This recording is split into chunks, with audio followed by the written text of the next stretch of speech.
Наближава времето за посяване на зеленчуковите семена и днес искам да ви разкажа за някои от най-любимите сортове български домати и за това как мисията все пак е възможна. Старите български сортове са много ценни, защото се предават от поколение на поколение.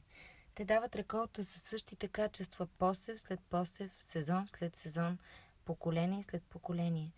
Някои сортове датират от преди повече от 100 години. Българските сортове семена са специално отгледани и пригодени за почвените и климатични условия на българските земи и затова те раждат много вкусни плодове.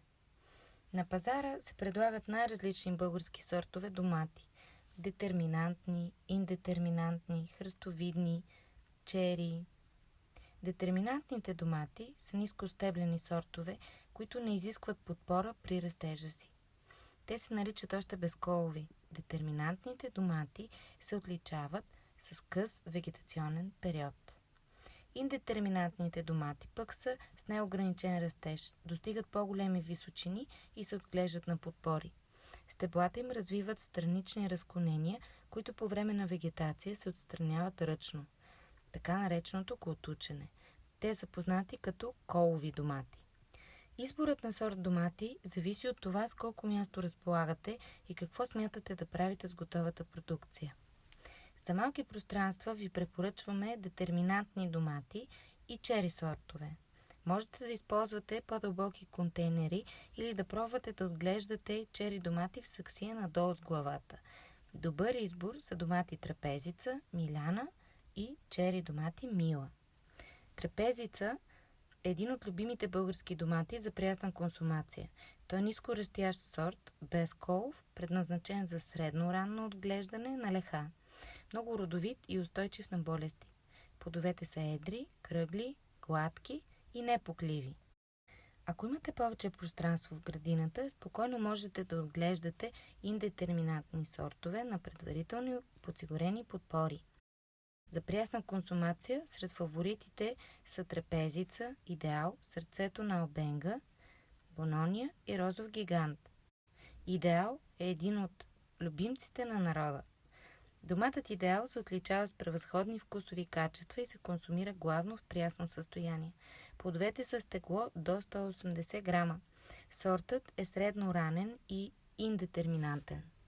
Сърцето на албенга е ранен сорт розов домат с едри, крушовидни и оребрени, изключително вкусни плодове.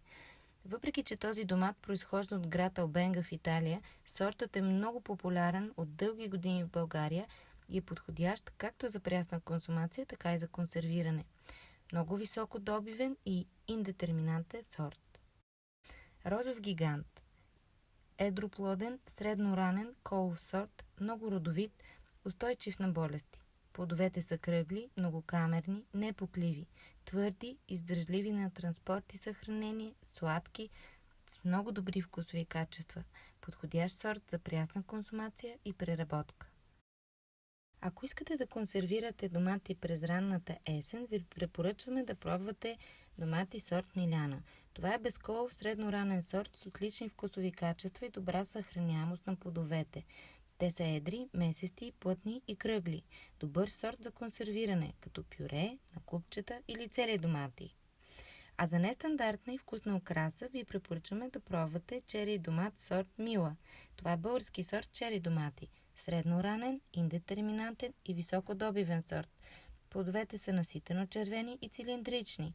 Чери доматите имат висока добивност и добра съхраняемост. Поради височината си, трябва да се отглеждат на подпора или в висяща саксия тип надолу с главата. На страниците на онлайн магазина ни можете да разгледате още български сортове зеленчуци и съвети за отглеждането им.